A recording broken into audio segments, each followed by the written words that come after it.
90% کہانی کربلا کے حوالے سے جو بولی جاتی ہے 90% کہانی سب گڑی ہوئی ہے، سب جھوٹی کہانی ہے۔ جیسے فلم کی کہانی ہوتی ہے، ایک بندہ اس کو لکھ دیتا ہے اور ایک ہیرو اس کی ایکٹنگ کر کے ادا کر کے کبھی رونا کبھی ہنسنا وہ سب ایک کہانی بنا دیتا ہے اور لوگ اس کو صحیح سمجھ کر کے 3 گھنٹہ فلم ہال میں بیٹھ کے دیکھتے ہیں۔ تو اسی کہانی کی طرح امام حسین کی کہانی کو فلمی کہانی لوگوں نے بنا دیا، رونے کی کہانی، رلانے کی کہانی، رنگ جمانے کی کہانی، جبکہ بزرگوں نے کہا 90% کہانیاں سب گڑی ہوئی ہے، سب جھوٹی کہانی ہے۔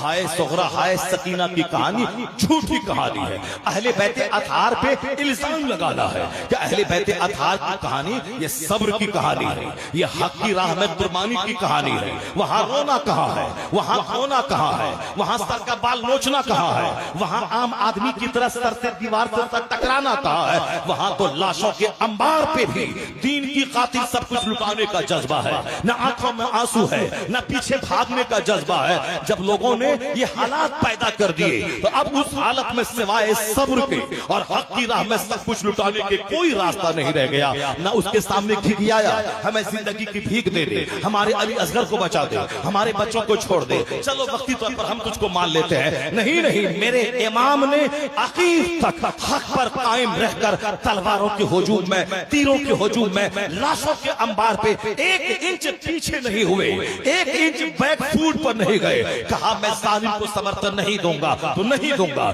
چاہے تلوار چلے، چاہے گردن کٹے، چاہے بچے پیٹے، چاہے پیاس کے مارے بچے بلکیں، ظالم کو سمرتن نہیں دوں گا۔ ظالم کو سمرتن کا مطلب ہے ظلم کی حمایت کرنا، ظلم کا ساتھ دینا۔ یہ حسین سے نہیں ہوگا۔ تیرے ہاتھ میں تلوار ہے تو میری گردن اتار سکتا ہے، مگر میرے پاس ہاتھ ہے، یہ ہاتھ نہیں دوں گا۔ میرے پاس ضمیر ہے، یہ ضمیر نہیں دوں گا۔ تو لاشیں گرتی رہی، حسین کا حوصلہ بڑھتا چلا گیا، یہاں تک کہ آخر میں ہزاروں تلواروں کا زخم سہ کر، یہاں تک کہ 70 زخم نیزوں کے کھا کر سجدے میں سر رکھ دیا، گردن کٹ گئی، مگر حسین اپنا ہاتھ اس ظالم کے ہاتھ میں نہیں دیا، اپنا ہاتھ بچا لیا، اپنا ضمیر بچا لیا۔ ذرہ ذرہ پکار اٹھا کربلا کا۔ یزید اپنے مقصد میں ہار گیا کیونکہ وہ حسین کا ہاتھ لینا چاہتا تھا، مگر وہ 22,000 تلوار چلا کر کے حسین کا ہاتھ نہیں لے پایا۔ یزید اپنے مقصد میں ناکام ہو گیا اور حسین اپنا ہاتھ نہیں دینا چاہتا تھا۔ تو دنیا کی ساری مصیبت وہاں جمع ہو گئی۔